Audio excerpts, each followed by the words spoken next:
កងកងស្ថិតក្នុងចិត្តខ្ញុំជាឋានទួទុកជារំតែនសានសុខុមដែលខ្ញុំស្នេហាទេសភាពទាំងឡាយផ្សព្វផ្សាយគុណធាគឺជាគ្រឿងអលង្កា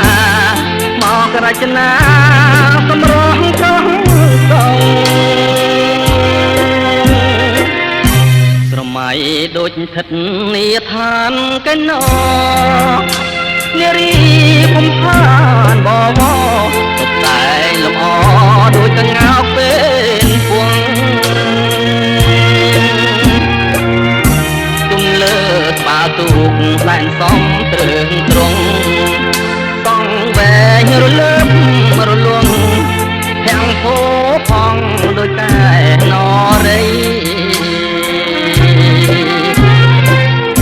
ជាប់ចិត្តកយគុណអរុនរៀងរាំង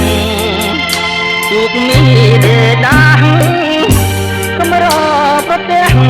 ទេសភាពប្រពៃជាប់ចិត្តកយគុណសាយ័នសម័យរលករលេងចាំងរស្មីដូចពេញឆ្នៃរញ្ចនានារីស្លៀងពាក់ឆ្លងពណ៌គ្រប់យ៉ាងអង្គុយក្រហមដើមកោងកាងសម្បត្តិសំអាងឧទឹកដល់ថ្លាខ្លះស្លៀងពាក់ខ្លីអាវស្ដើងកងហាពីអផាត់មកបាំងកាយាគប់នេត្រាបុប្ផាកងកង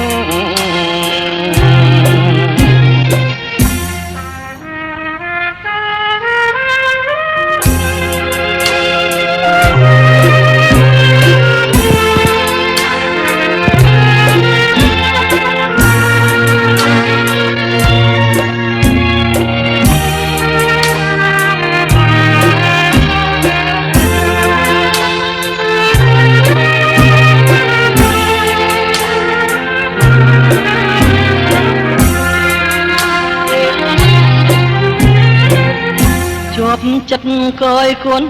អរុនរៀងរាំងទូកនេះដេដាស់កំរប្រទេសទេសភាពប្រពៃ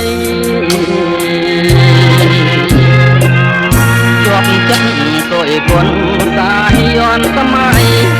រលករលេងចាំងរស្មីដូចពេជ្រឆ្នៃ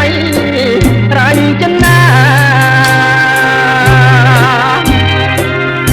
នារីស្លៀកពាក់ឆ្លុះពណ៌ក្រុមយ៉ាងអង្គុយក្រហមដើមកោងកាងសម្អាងឧទឹកដល់